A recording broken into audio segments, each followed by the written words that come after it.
हरे कृष्ण। सत्यम परम धीमहि।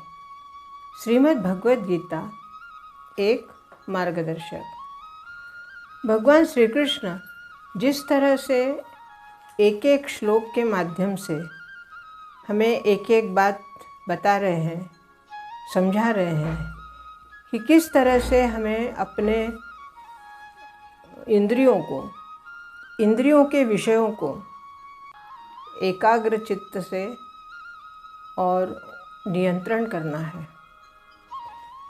क्योंकि जब तक इंद्रियों के विषयों पर हमारा नियंत्रण नहीं होगा, तब तक व्यक्ति की बुद्धि स्थिरता को प्राप्त नहीं होती।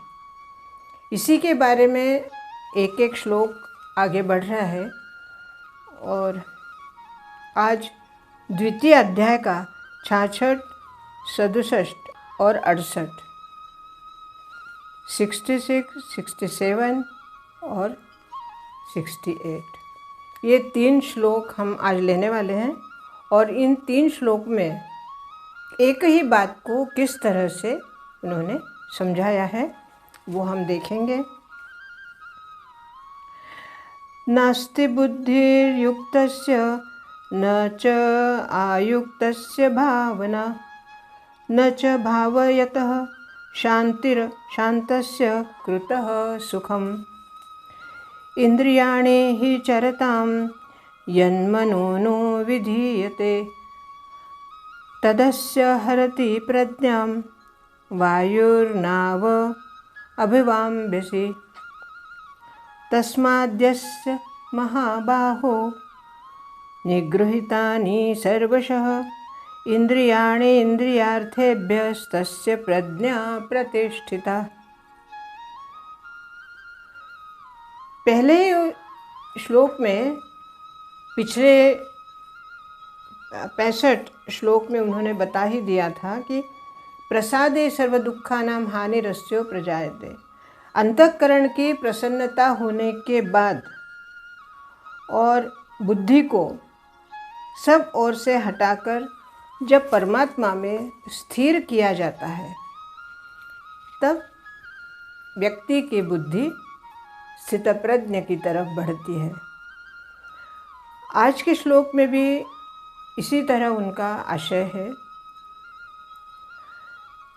कि व्यक्ति सभी इंद्रियों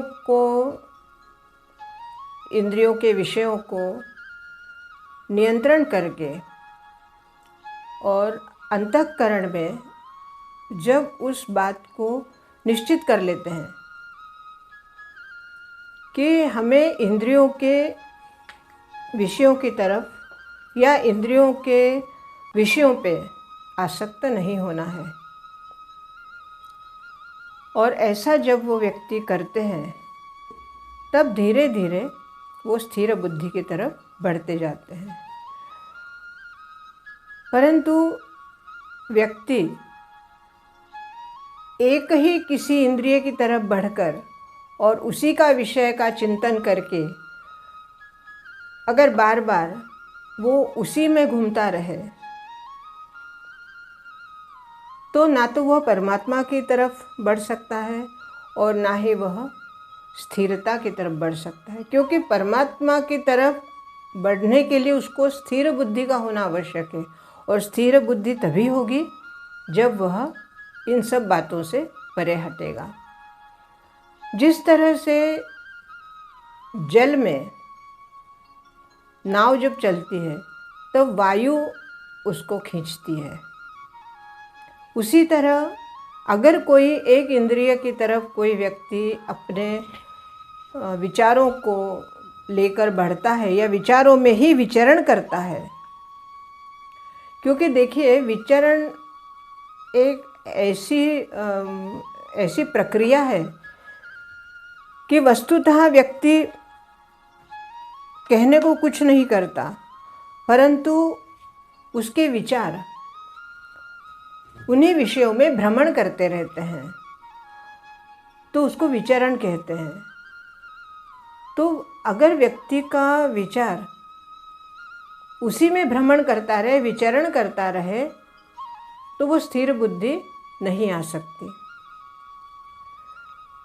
और जब ऐसा स्थिर बुद्धि वाला व्यक्ति, पुरुष, जो भी इस बात को समझता है, वह व्यक्ति अंतःकरण से जब इस बात को ग्राह्य कर लेता है, इस बात को ग्रहण कर लेता है, तब उसके जीवन में स्थिरता और परमात्मा की प्राप्ति की विशेष कामना जागृत होती है। अब यहाँ पर हम ये देख सकते हैं कि जिस तरह से यहाँ पे उन्होंने अर्जुन को महाबाहो इस नाम से संबोधित किया है। अब यहाँ पर एक बात ये भी देखना है कि प्रत्येक जब जब श्री कृष्ण ने अर्जुन को एक विशेष संबोधित करके या विशेष नाम का उच्चारण किया है, विशेष नाम उन्होंने लिया है, तब उस नाम के पीछे भी कोई रहस्य है। हर वक्त वो सिर्फ पार्थ या अर्जुन या कौन्तेय इस तरह से एक ही नाम नहीं लेते हैं।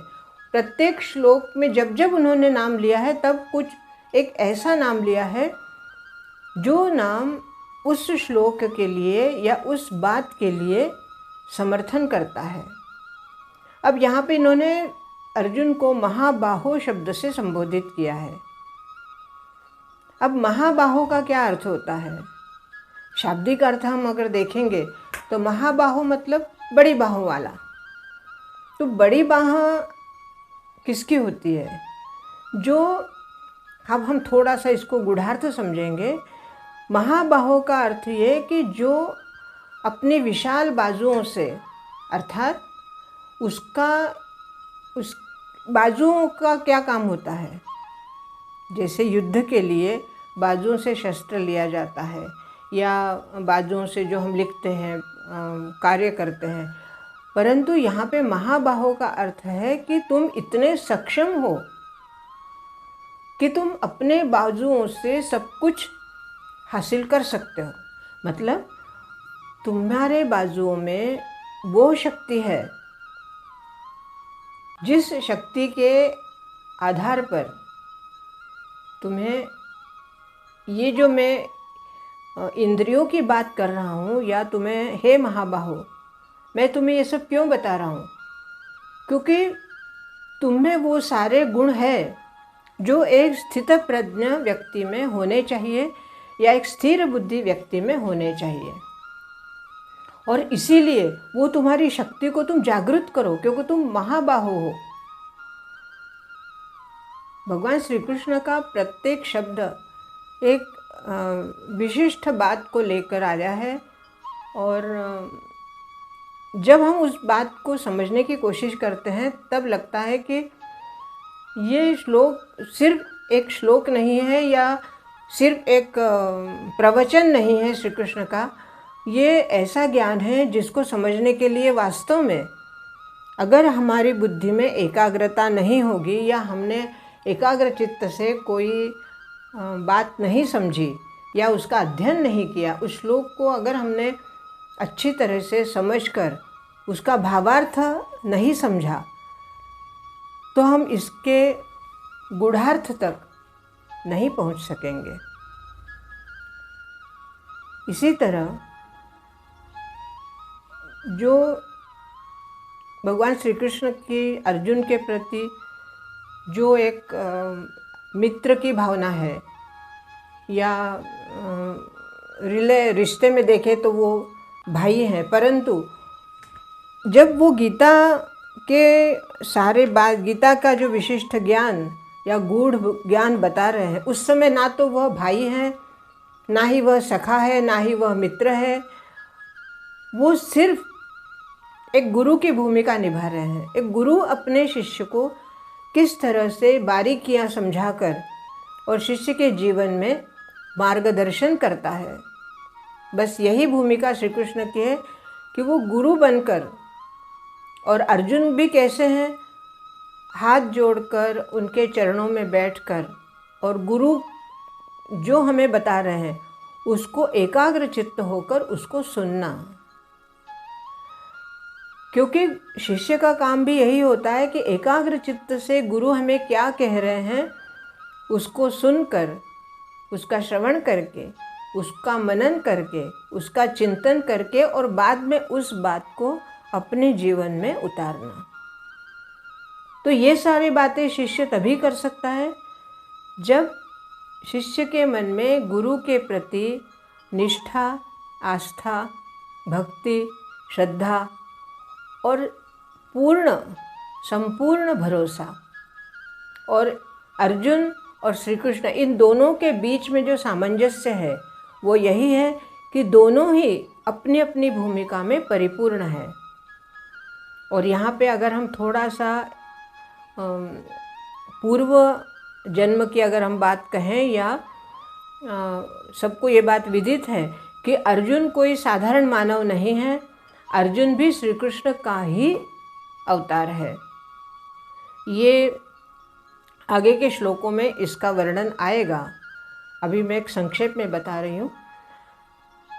तो अर्जुन कोई हमारे जैसे साधारण मानव नहीं है, इसलिए उनकी भूमिका भी ऐसी है कि वो पूर्ण एकनिष्ठ होकर शिष्य कैसा होना चाहिए। अगर गुरु हमें कुछ ज्ञान दे रहे हैं, गुरु अगर हमें कुछ सिखा रहे हैं, कुछ बता रहे हैं, कुछ समझा रहे हैं, तो हमें पूर्ण निष्ठा के साथ उस बात को समझना चाहिए। और अगर हमें वो बात नहीं समझी तो पूर्ण भरोसे के साथ उस बात को हमें पूछना भी चाहिए कि हे गुरुवर, मैं इस बात को नहीं समझ सका, आप मुझे फिर से समझाइए। इस तरह से गुरु और शिष्य का जो एक एकात्मकता का जो भाव यहाँ पे हमें दिखाई देता है कि अर्जुन पूर्ण रीति से श्री कृष्ण को समर्पित हो चुके हैं। हालांकि अभी उनके मन में बहुत प्रश्न है और इन प्रश्नों का उत्तर ही भगवान दे रहे हैं, फिर भी अगर कोई व्यक्ति समर्पित नहीं होता तो इतना एक चित्त से इस बात को नहीं सुनता। और अर्जुन ने यही दिखा दिया है कि वो अपने केशव के प्रति कितने एकनिष्ठ हैं और कितने केशव के ऊपर, श्री कृष्ण के ऊपर कितना वो भरोसा करते हैं। हमारे लिए यही आज का संदेश है कि हम जब भी या इंद्रियों की बात आती है या विषयों की बात आती है तो हमें ये प्रयत्न करना है कि किसी भी तरह से हम इन विषयों में विचरण ना करके अपने मन को भगवान की तरफ मोड़े और धीरे धीरे करके हमें वह पूर्ण प्राप्त करना है जो भगवान हमें समझा रहे हैं। गीता का ज्ञान जो हमारे जीवन में मिल रहा है उसे हमारे जीवन में हमें आत्मसात करना है और भगवत प्राप्ति के लिए उसका उपयोग करना है। आज के लिए इतना ही। बहुत बहुत धन्यवाद। हरे कृष्ण हरे कृष्ण।